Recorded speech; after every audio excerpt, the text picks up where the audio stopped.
Hello, my darling Fumi Nation. How are you? How are we? My name is Fumidesaluvold. For those of you that are stopping by for the very first time, you are so very welcome to our humble family, our Fumi Nation. Grab your passports. Let's go. Welcome to positivity, fabulosity, and just elevating everything about you. An episode talking about what turn men off. I think I give you about 5 things. Well, this episode is all about, now that you are dating, congratulations. These are 5 things that will not let you make it down that wedding aisle, sis. These are the things what not to do in order for you to keep him. Now, I need to let you know.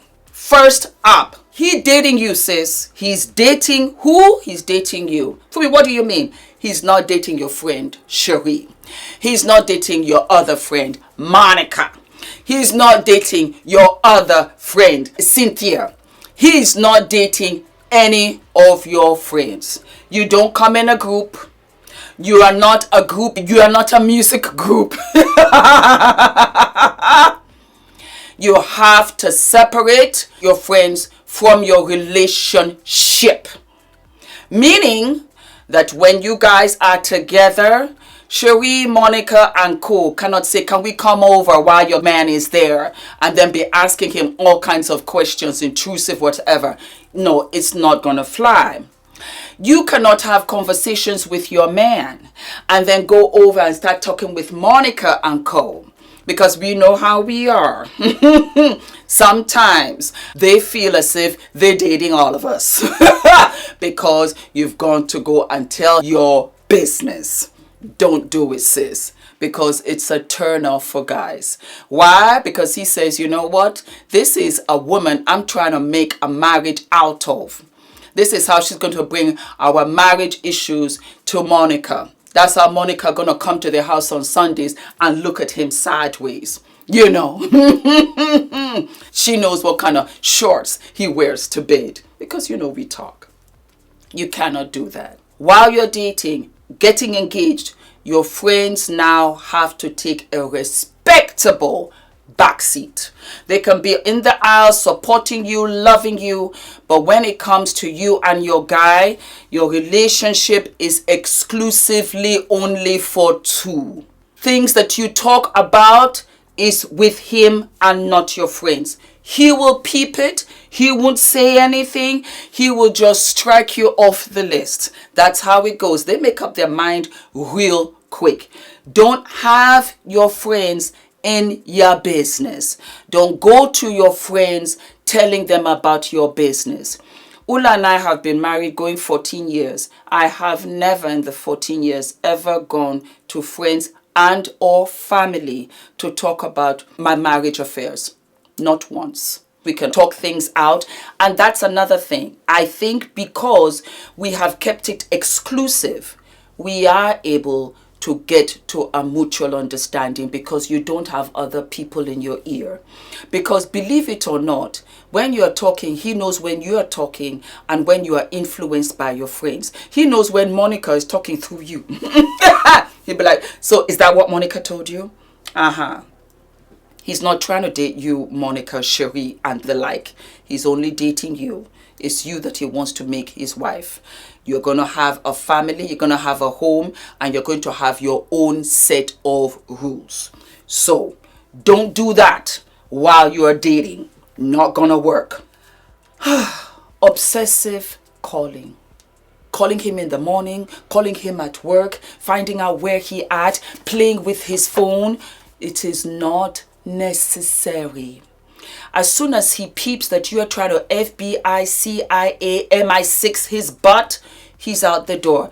You need to call only once. He will get back to you. You don't have to now barrage him with calls. He will just say, oh, nice girl, liked her. Didn't work. And then he starts to distance himself. Find somebody else to call. Call Cherie. Call Monica. Don't call him too much. As a matter of fact, that bleeds us right down to showing too much. You are caring too much. He goes to see his mama on Sunday. Oh, guess what? Fumi was just here with a pie. Too much. Too much, mama. I know you're excited. I know that you want to know the family and get the ring. Sometimes you're doing the most. You're doing the most. You are doing what? You are doing the most. Sit back, mama. Let me give you an example. This is the attitude you have to have. You know that guy that's been running after you all these years, and you have always been polite, but you couldn't care less. That's the attitude you have to have. When I was dating Ula, trust me when I tell you, there were times when I wanted to call him because you're feeling fuzzy, you're feeling... No, Fumi, don't do it. Call Lana, call George. I didn't call Ula. And sometimes Ula would call and I wouldn't pick up. Because you know what? You cannot just be available like that. Men are hunters. They want to hunt. As much as you want to be comfy, cozy right away, this, that, and the other, you got to space and pace it out. Because you know what? If I have cake, and I love cake, you know that soft icing? Oh, it's me. Yeah. Addict. I love sugar. If I have that cake every single day, there'll come a point where I don't want it. I can actually taste it before I eat it. That's what happens to guys. That's how they operate. You see, for me and for us as women, he's loving up on me every day. He's calling me every 4-5 times a day. He comes to the house. He goes to my mama. He does. For us, oh my God, caring. But you see, a male and a female have different roles. We're nurturers. That's what we do. We nurture. Hence, we have the baby. The baby is stuck to us for sure. For those of us that have had children, that child is stuck to you for sure for at least 6-7 months. Adrian slept on me. What do you mean, Fooms? Adrian slept on me for the first 6 months of his life. I just brought him into the bed, and that's where he slept on me. Yes. We don't mind. We love that. We are used to that. Not a man. That's way too much. You don't have to be available like that. You don't have to be doing too much, going to his mama, going to his friend, going here, there, everywhere. Whenever he calls, hello. Yes, I'm here. Hi, honey, hi. No. Find something to do. Find something to do. As a matter of fact, as you are in the relationship now, start to be productive because you are going to bring that productivity and income. We're going to talk about that in a minute into the family unit. Because it's going to be you, it's going to be hubby, it's going to be the kids. My 50-year-olds will say, I'm too old, I can't have kids. What about if he has children? What about if he says we want to adopt? What about he just wants you to have that simple principle ethics that, you know what, girlfriend is about her business. As I'm working, she's working. Trust. I drop Adrian off. Sometimes Adrian doesn't want to go. I would love to stay with him. Mama gotta work. I've got stuff to do. I got the brand to pick up. Adrian, you're going to enjoy from it. Go, you do your little thing. I'll do my little thing. I'll see you all later. That's how it goes. And that's how men operate. Always complaining. Complaining that the waiter didn't bring your drink in time, complaining about the taxi, complaining about your boss, complaining about what your friend didn't do, trying to decode everything about 30-40 pages of what happened, bringing up stuff that happened 3, 4, 5 years ago, and then you're going to bring that all to him. Last time I checked, he's not a therapist. One, and you know what? That's a little too much. High maintenance, mama. You're coming off as what? High maintenance. You're wearing him thin. He looks at you and he's like, girl is not together. She complains about everything. I'm exhausted. Promise you, there are times when my friend will call me and she complains every time. Bless her heart. Her whole life she's complained. But I love her still. But when I tell you, there are times when I reach out for my phone and I see that it is Cynthia, and I put the phone right back down, because you know what? I need to be mentally free from whatever she wants to complain about. And you know what she does? She leaves a message. Then she will text. Then she will answer the question that she was asking me, and then ask me whether I think she was okay with that response. It's too much, Mama. It's too much. I know you call him daddy. I call Ole daddy too.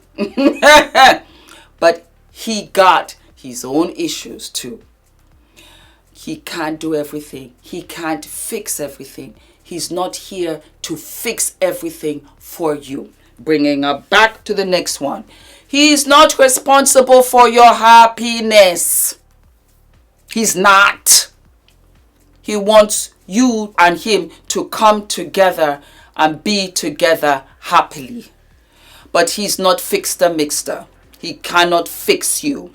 If you have issues, quietly go to the therapist. Tell him that, you know what, I met this guy, I like him, I've kept everything zen, but underneath here I got these issues. Tell me what I gotta do. Because in the relationship that will turn into a marriage eventually will not last. The wonderful thing about being honest with yourself and doing all of this is that you're going to go into a relationship with very clear understanding of who you are and what you can contribute to the relationship. And so we come to what? Money. You're in the relationship, and yes, you know, he has wooed you, he has taken you out for a couple of dinners, this, that, and the other. Have your business. Have your business. Let me tell you, and this is facts. When I left California to go to Norway, I had no income. And I think about the second week, I said, Ola, well, you know, hey, let me come and start looking for model agencies. And I want to come and join the Actors Union. And I remember, I think I had to wait for 6 months to get a working visa. Abi Ula. Working permission. Well, yes, working permission. And we got to the office. And when the guy told me I have to wait 6 months, I said, I can't wait 6 months. What am I going to do? Stay at home? Can't wait. And he was kind of impressed. He said, you don't want to stay at home? I said, no, I don't want to stay at home. I want to work. I want to be productive. He said, okay, you know what? You get a job. If you get a job, you come back and I will okay it for you until you get your worker's permit. I think in a matter of two months, about 2 months, I got Hotel Caesar. Then I got Vagveum. And I got a model agency.